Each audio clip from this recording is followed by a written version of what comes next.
wasn't sure if we started. I'm just like, I'm pretending like we're recording and we are not setting anything. So I was like... All right, welcome to 42, Two Souls, One Journey, a raw and unedited look into our lives as humans.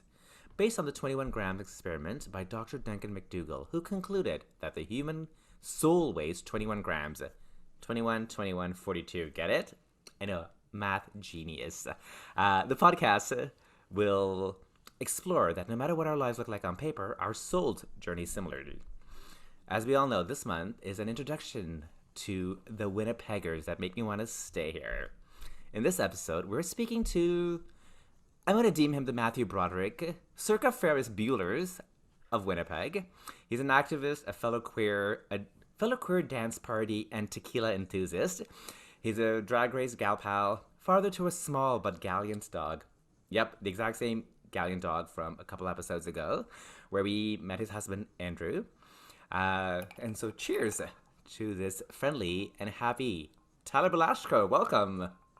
Thank you. Thank you for that introduction. It was fun. It was fun to Google you and learn stuff about you. Outside What did you... Okay, I haven't Googled Googled myself. It's been a while. Okay, well, I think when you Google you... I'm sure we'll cover some stuff. Actually, it's one of my things. Like, I was telling people to go Google you because you literally have a very Matthew Broderick, like, Google page. It's like, you know, kind, smiling faces, helping urban kids, vote this guy for mayor, check out me and my cool husband, my amazing dog. Like, it's a flawless footprint, which makes me want to think, what are you hiding?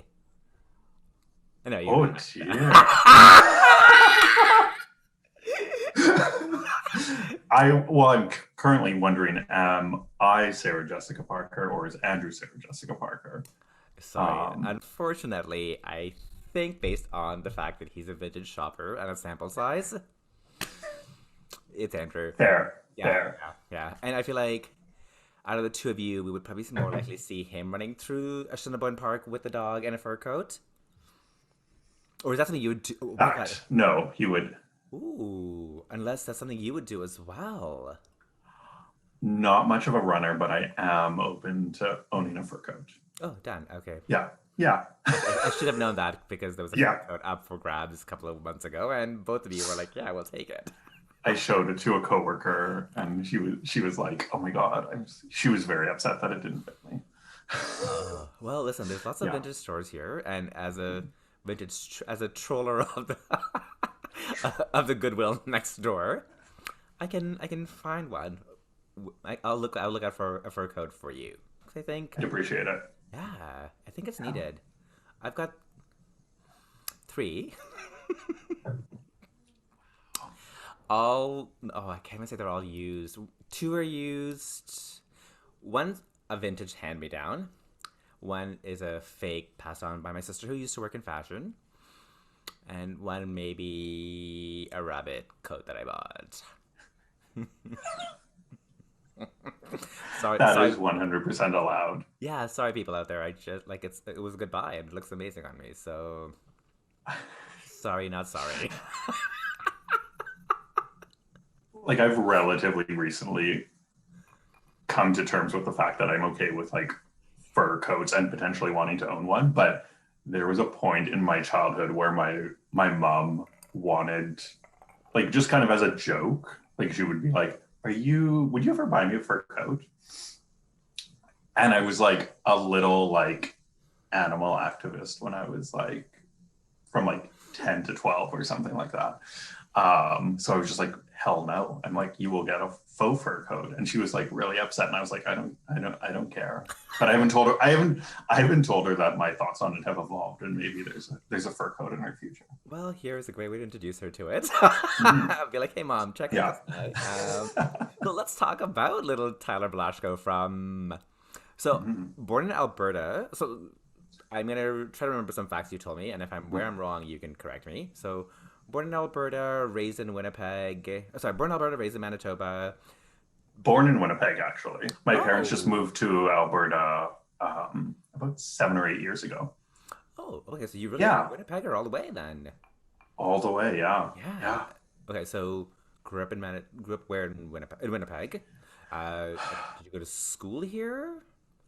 Yes, I grew up in southeast Winnipeg in Island Lakes, which was like the one of the new suburbs at the time.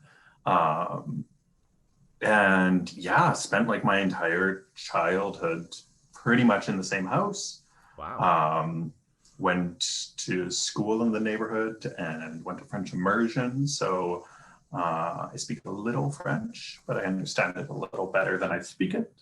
Um, yeah, I've lived in Winnipeg my entire life, with the exception of like a short blip in Berlin when I was on an exchange. What? You went to Berlin? Okay, like Yeah, we have to come back to that because it's one of the coolest cities in the world. With I would so agree. much Yeah. history. Yeah. Okay, so Winnipeg all the way. You went to school. So you went to high school here, but also university here as well. Yes, yeah. Went to the U of W. Was a part-time student for a long time, Okay. and actually just finished school again. Oh, So I spent most of my adult life in school, okay. but on a pause at the moment. Yeah, I mean, I feel like we are always learners, and for the rest of our lives, we need to do it. And it's great to go back because I think it activates a part of your brain, one that allows you to connect with young people, and two allows you to, I don't know, keeps your brain going, which I think is fantastic. I love people in their 90s who are like, I'm going back to school to get my master's. And I'm like, you're my favorite person in the world because you're going to live to 140. Oh, for sure. That Yeah, stimulation. yeah. So little activist Tyler from the age of 9 or 10. This is something that you are consistently doing then. Like as a child, it sounds like it's been part of your life. So what drive that? What point in your life drove that moment for you where you're like, I'm gonna stack up for injustice and stupidity. Okay, so injustice, maybe not Um, stupidity. yeah. Injustice. I'm not sure where exactly it comes from. I do think it did start with like animals and like, I don't know, I feel like I'm generalizing, but I feel like every little kid wants to be like a veterinarian or a marine biologist or like wants to swim with dolphins for a job and stuff like that. So I was definitely one of those kids. Okay. So I think that like love of the animal world made me want to take care of it. So I think I saw myself as like someone who wanted to work to make the world better for animals. And I think it evolved from there. So that I don't, um, but I don't know if I can point to like a moment um, that made me an activist. I think my family was always involved in like community in different ways. Right.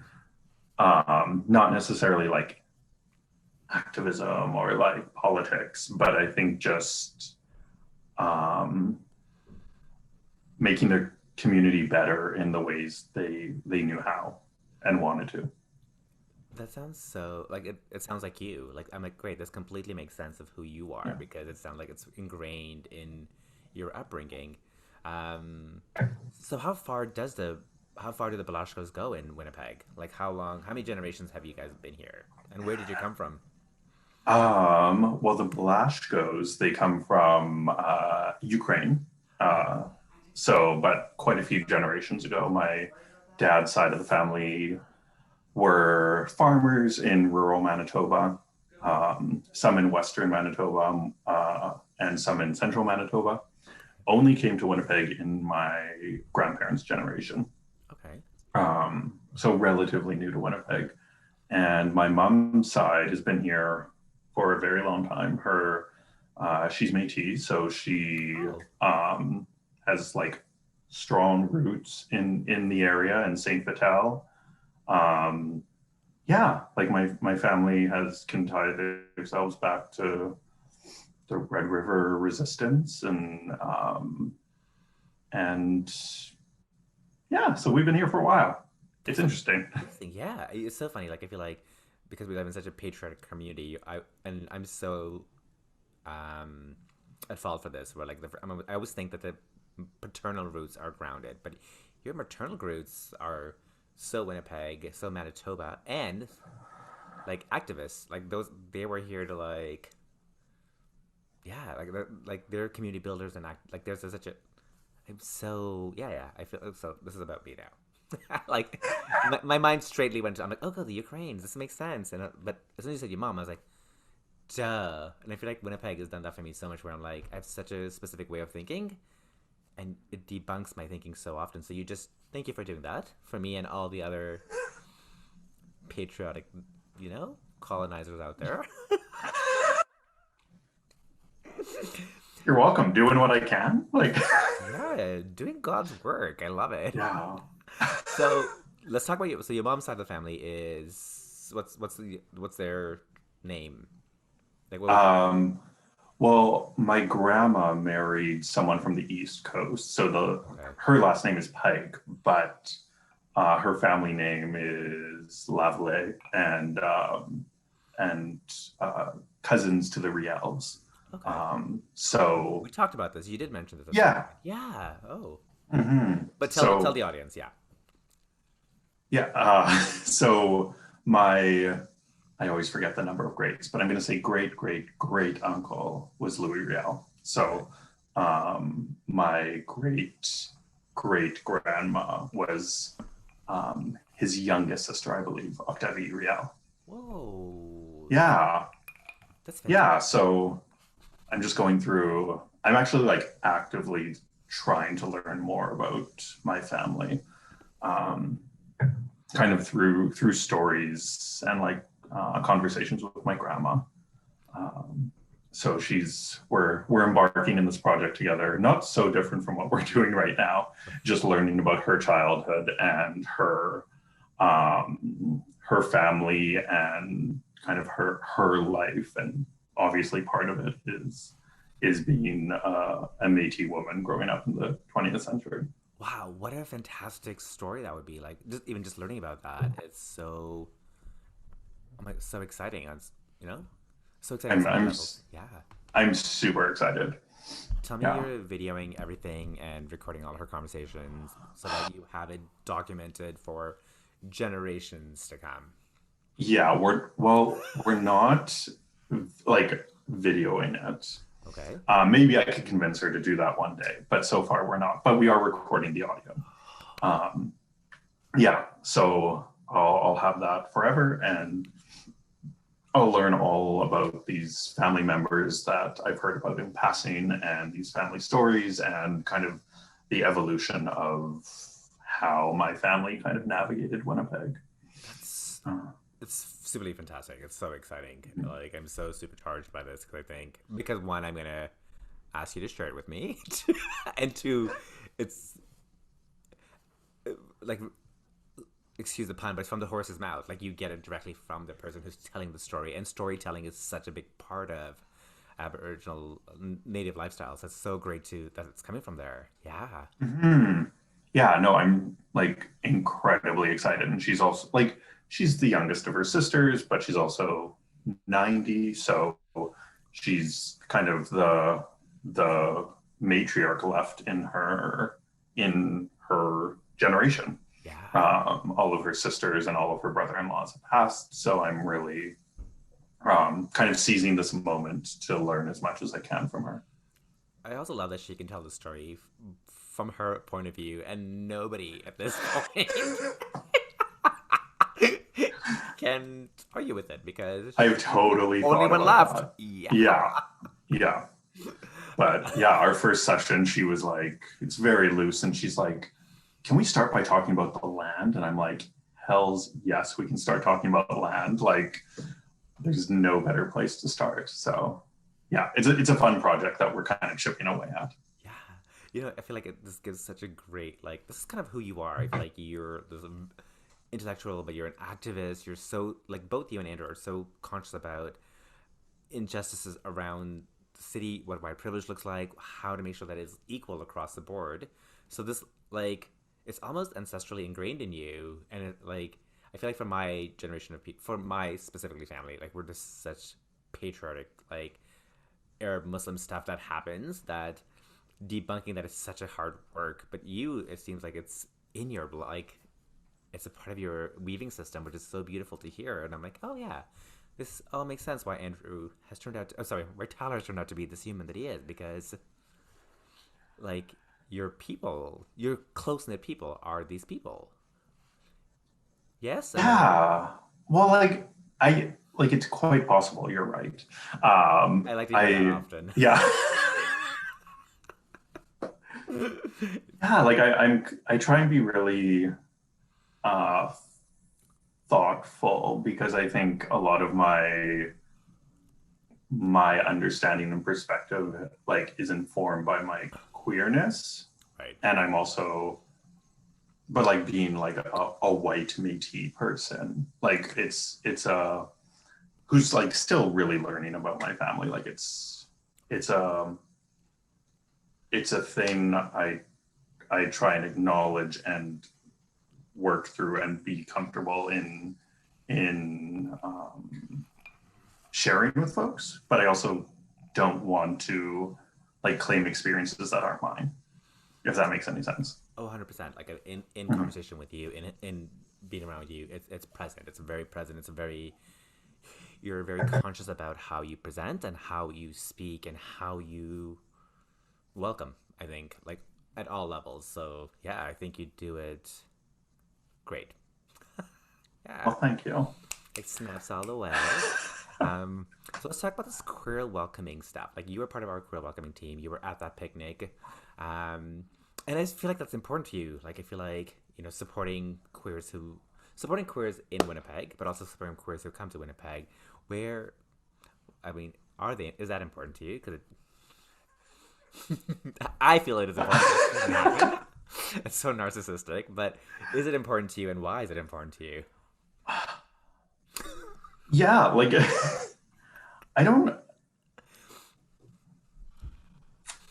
I think in at least in my, I think I take what I do in my work and like what I value there and Right. try and like see connections to like other parts of my life. So I try and take what I'm reading about, what I'm learning, what I'm practicing in my work, um, and like applying it in different situations. So I think I'm in my, I'm trying to create these like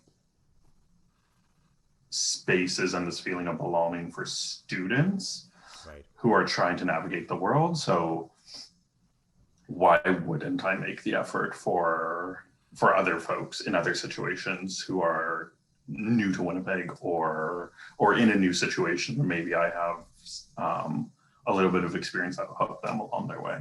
So yeah, I think I just try and be as kind of like empathetic and like yeah I think yeah you answered that. You completely do. I mean, what a great segue into Wayfinders. So, Wayfinders is a community based mentorship and outreach program that supports high school students in Northwest Winnipeg. I'm fully reading this because I don't want to fuck it up. In addition to supporting daily homework expectations through tutoring, Wayfinders also help students develop life goals. How? Tell us more about Wayfinders. How did you get into Wayfinders, and how did you get into Wayfinders? Let's start with that. um it was not an obvious career choice for me.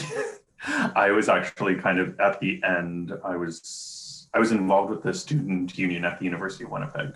So the University of Winnipeg Student Association. I was one of their elected student reps, one of the vice presidents, and I thought I was going to be in the student movement involved in supporting university students for another year at least. Um, and then an election went a way I wasn't anticipating. So I kind of found myself a little rudderless and looking for employment, and really applying kind of across the board. I was applying all over the place, a lot of jobs that I shouldn't have been applying for. Uh, but then a friend posted on Facebook about a job at Wayfinders, and I thought, hey, high school students are a little scary, but I have some experience like advocating for students at another um, in a different age bracket. Like Yeah. maybe I have some skills that would be applicable in this situation. So yeah, I applied, and they liked me enough to offer me a job. So I was a student parent support worker for 5 years. Okay. Yeah, and then opportunity came to um, move into a new position. So I became the assistant director about 3 years ago. Congratulations, that's amazing. Yeah, thank you. Yeah, I mean, me like from the of meeting you, it just like me mentioned that I'm like, yeah, this makes sense. Like there's something about who you are and how you present that completely lends itself to that. Again, like the Matthew Broderick Winnipeg. Also, Matthew Broderick, I think, was in the movie called Elections with Reese Witherspoon. Just FYI, I can't remember that for sure, but this all makes like like your community-based helper, like like your commitment to your community and Winnipeg itself makes complete sense. So again, from an outside perspective, like I was like, oh yeah, this guy looks and feels like my soul, like this guy looks and feels like this exact where he needs to be, because I think from the get go you were excited about work. You talked about, I mean, it's the question I ask everybody. I'm like, so what do you do? Where do you work? And when you spoke about work, you were jazzed and excited about it. Yeah, it's like Well, that day you were. yeah, like we're a little further into the pandemic. Things are weird, but no, I'm still super excited. Like I get freedom to like really explore different ways of supporting students, and like really and helping other staff kind of really navigate what students need and how we can provide different opportunities. So kind of in this time of like everything's a little slower, our opportunities for programming just aren't there. We're in a moment where we can really look forward and like Yeah. and envision what our supports can look like in the summer, in the fall, 18 months from now, which is a tiny, tiny, tiny gift from the pandemic. It gives us a little opportunity to take a step back, and look at the bigger, wider picture. Right. I mean, I feel like that's a little gift that we got. Like one of the good things from the pandemic was the gift of this time, right? Like we sort of get to look in the future because everyone's sort of slowed down and sort of say, hey, like when everybody has to change and pivot. There's nobody in the global world at this point has the excuse to sit in what we used to sit in, because it doesn't look the same. It's not going to look the same. And if we think it is, like rethink that question. And for our future kids, it's going to look completely different, right? So if you're dealing with kids, or kids are part of your life, and like I would say kids 18 and under, any of those kids, like their schools don't look the same, the way they interact with humans don't look the same. Like my little sister has a almost 3-year-old. This kid's going to walk into the world knowing that consent is important. You can't hug me unless I say you can. I can't touch somebody else until I ask, which is something that, like, I mean, Harvey Weinstein wouldn't have happened if we had all those things. So it's a really cool.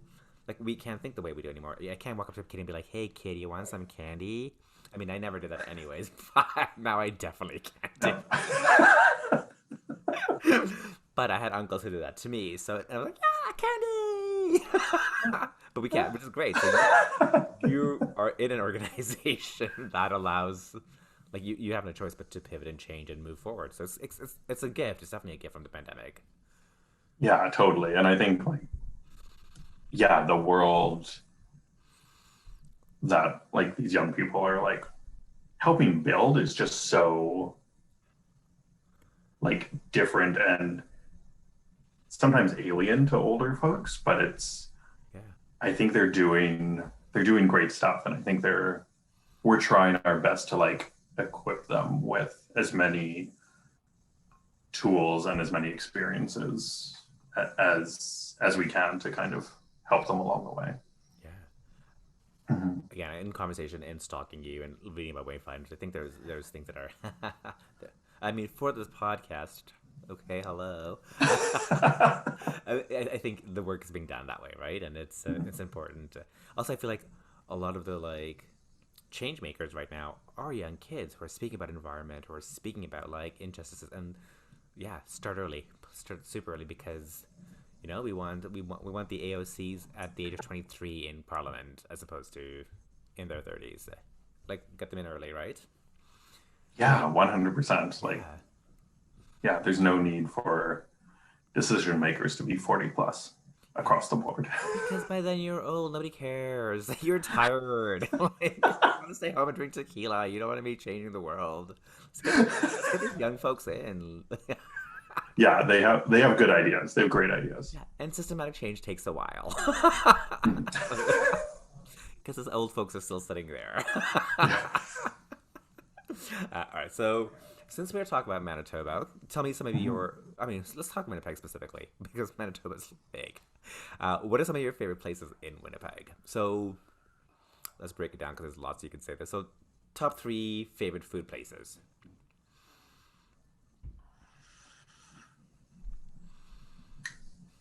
Um, I really love. There's a little place near my work in a strip mall called Punjab Sweet House. Oh, They have an amazing, at least before the pandemic, they had an amazing vegetarian buffet for lunch, and I just absolutely discovered a love of paneer there. Uh, mm, so I like going there whenever I can. Um, oh God, I should be ready with the stuff. I'm a huge fan of the Tallest Poppy, which is a okay. great. I love it for brunch, but I am also known to appreciate their fried chicken every once in a while. Mm. Um, That's at the West End, right? I feel like in the yeah, like West Broadway, so kind of yeah, along Sherbrooke. right. Um, and a third place, I would say, I just discovered this place called Aladdin's um, on Portage near Arlington, and they have this amazing pizza, Oh my God. and I just love their pizza. Okay. Yeah, those are my three places at the moment. At the moment, yeah, I would have to say because I feel like Yeah. you've texted me a few of the really great places, like the Ethiopian place, or that I like saved, like Cafe Yaraf. Yeah, Oh, Jaffa. Oh my God. Yafa. So Yeah. yeah, yeah. Mm, Also a great place, Jaffa yeah, Cafe. it's on my list of places we need to go explore. Mhm. So, Yeah, um, yeah. No, Winnipeg is blessed with a lot of great places for food. yeah, I think people like Mhm. this place does not get enough credit for what it is. Like I'm here in a pandemic and I'm loving it. Like this still like like everything's shutting down. I'm like, oh my God, I still love it. I want to hang out. But there's some cute places. Like I feel like it's like the secret spots here, right? Like there's really cute places to go eat. Food is local. It's almost like a little city, little big city that could. And it's got all the things that you want to go to Toronto for, but they're here and they do it better because it's not overcrowded and it's just not overcrowded. Yeah, like I'm totally biased because I've like lived here my whole life, and I do love Toronto. But I think there's this unique thing about Winnipeg in that it's the like metropolitan area for such a large part of the Right. country. So if you're from northern Manitoba, if you're from northwestern Ontario, if you're from some parts of Saskatchewan, like Winnipeg is like the major city that you would come to, Yeah. either to visit and like do like big city shopping type things, or if you're an 18-year-old or 20-year-old who's not finding their way in their smaller community Right. for whatever reason, or coming here for school. So I think it draws a lot of interesting folks. Um, and I think the city as a whole tends to benefit from that. 100% agree to everything you said. I think there's like great architecture that is like stuck in the 1980s, that 1880s, that is Mm. timeless, that we haven't built over or killed, and Right. there's history and story behind that.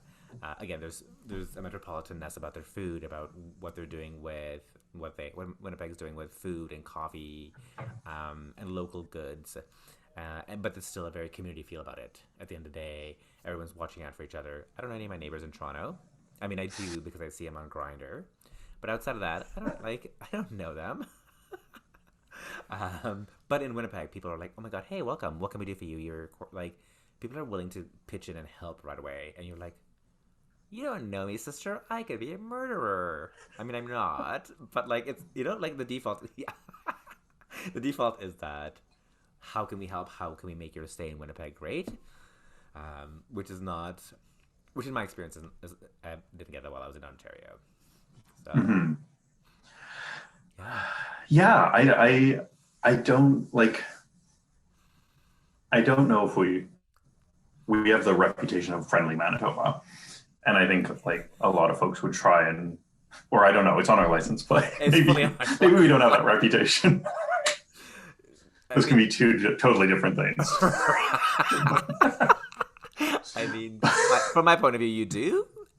From what people have said about Manitoba, but those are like Torontonians. They don't know. They don't know until they visit, and I'm making them want to visit. So, yeah, friendly Manitoba all the way. Yeah. Like I think we do what we can, and I think we're also like we know what kind of reputation Winnipeg and Manitoba has, right? And like not like we're actively trying to like prove people wrong, but maybe we are sometimes. Like we're just like this is a good place to live for the most part, and like there's good opportunities here. Go to Toronto if you want, but it's not a necessity. Like 110%. Yeah. I feel like I would support you on all those statements, and there's such a community feel to this. And I think as queers, this is such a great small queer community that maybe we had years ago that we don't have anymore there. Mm-hmm.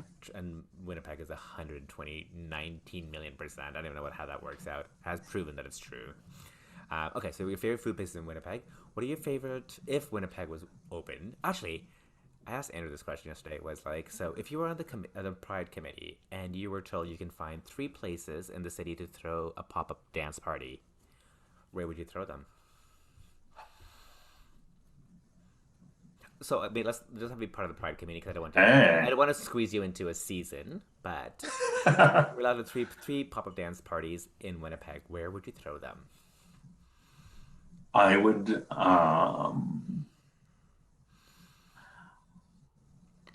I do love the Goodwill Social Club. Okay. It's one of my favorite places.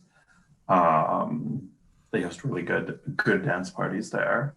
So it would be a banger. I would want to do something outdoors. You know what? I think I would try and do something at Kildonan Park. Because they just have some like really great outdoor art that I think would be cool to have in and around a dance party. And one more, I'm gonna make it a restaurant. Ooh. And let's make it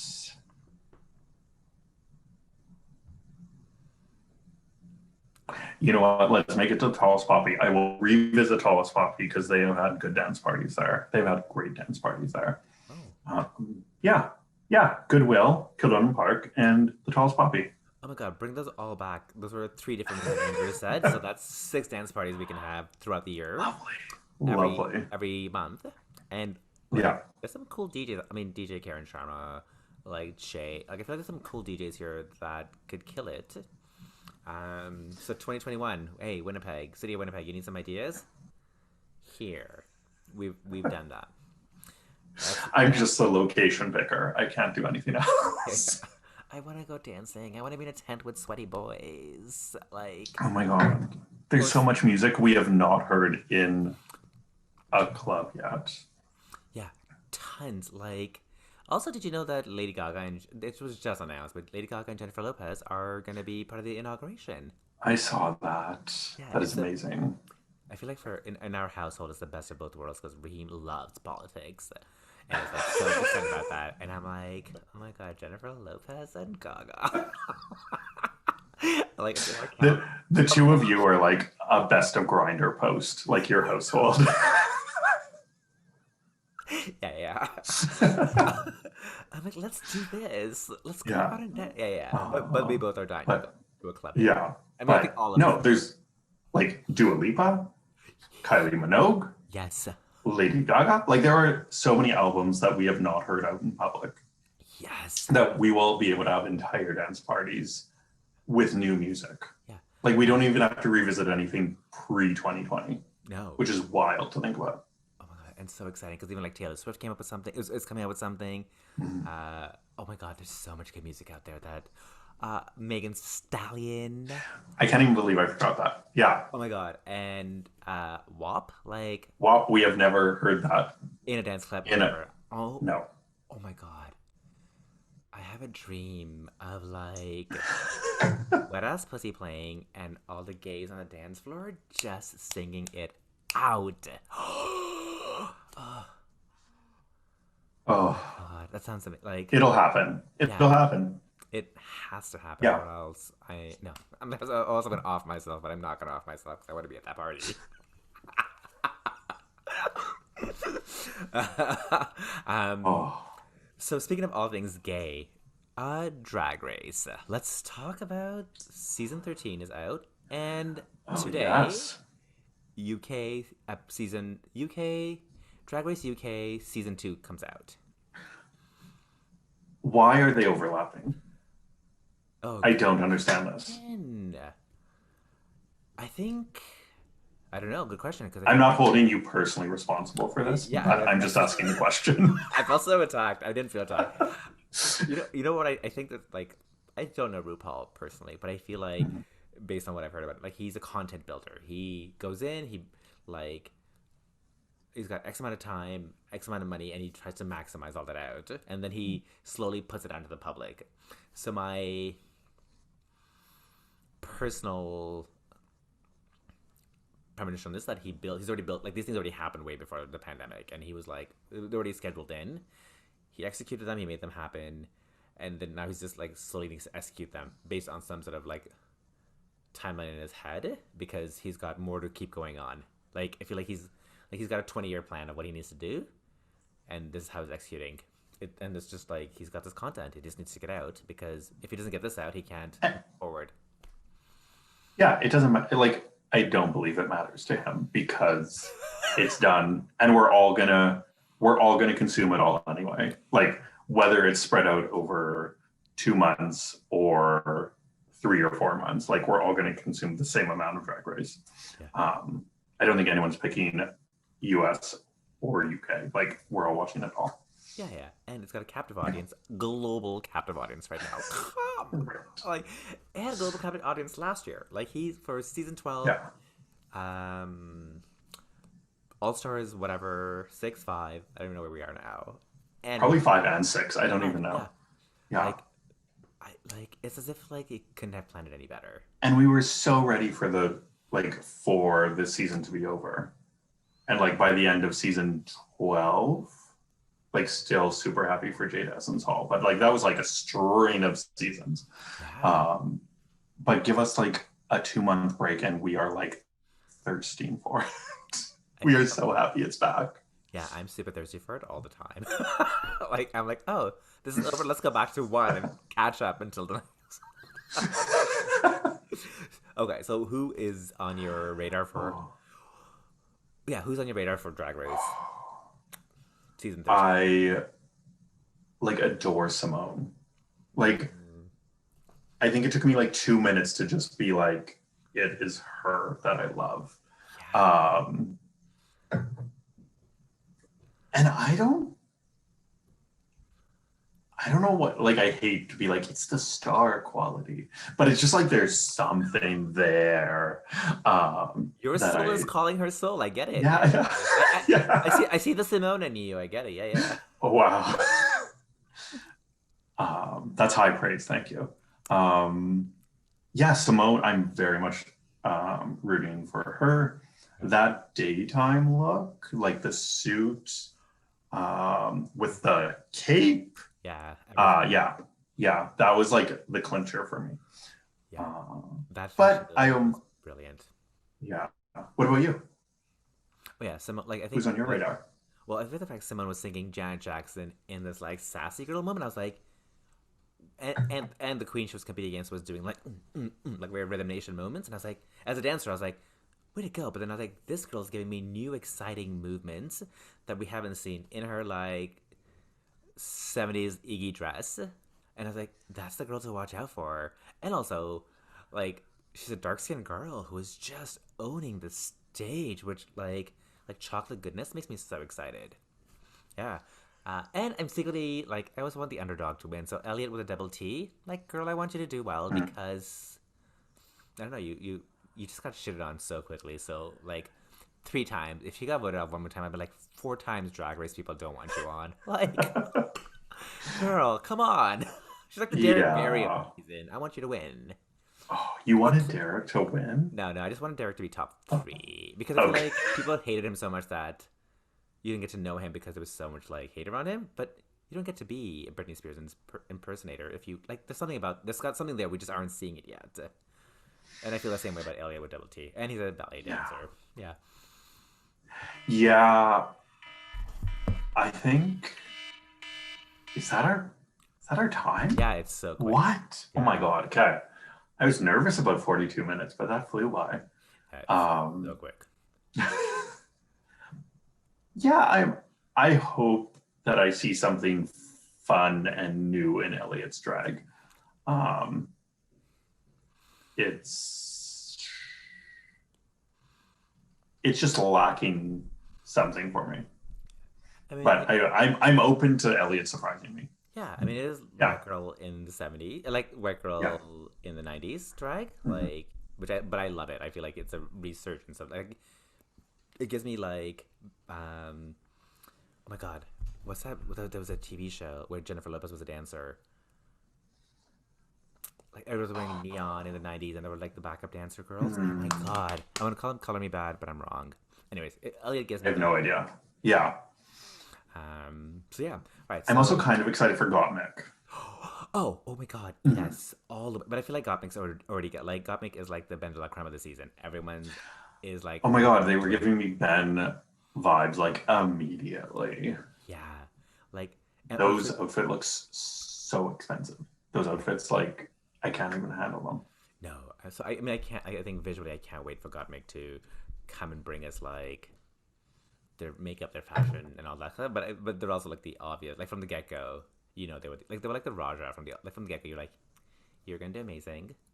Everyone's gonna Why am I mean, I guess Simone had the same feel as well. So why am I being so? More tequila, more discussions later. Yeah.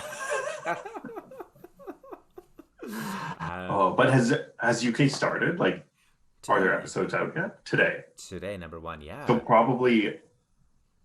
it's probably already happened. Like, it's probably accessible to us. Maybe, I don't know. Yeah, we should find out. We need to end this podcast quickly. Okay, bye. It's my show. How dare you? Yeah. All right. So how we usually wrap up with where I throw one word at you and you throw one word relating back to me. Ready? Okay. Yeah. Is it a series of words or is it just like one word? Just one word. So 1 word. Yeah, the goal is 1 word. Sometimes it becomes more than one, depending on who I'm talking to. So here we go. Ready? You froze for a second. I didn't hear your explanation at all. Oh, it's usually 1 word. So today, it'll be 1 word. Sometimes I make up the words as we go along, but it's 1 word all the way. Okay. Ready? Okay. Winnipeg. Yeah. The word is Winnipeg. Oh, great. Ooh, 2021. New. Dance. Fun. Queer. Party. Community. Queer. Sir Louis Riel. Uncle. And finally, we didn't get to this, but Richie. Oh, adorable. I feel like Richie was on my list of things we need to talk about. We didn't get to him. I also didn't get to him with Andrew because you guys were way more exciting than Richie was at this point. So we'll. You know what? If you want to do an episode with him, like we could just the 3 of you, just Richie all the way. Yeah. Yeah, let's do it. And you just bark his answers. Yeah. I think we could do 10 minutes of that would be fun and see how that goes down. Yeah, see how it goes. We could try like a 42 seconds situation, and yeah. Done. Let's book it in. I'll send you an email about it. Yeah. To everybody else out there, thank you for taking time out of your busy schedule to tune in to us as I speak to this fabulous Winnipegger. And I'll see you guys later. Bye. Bye. Thanks for having me.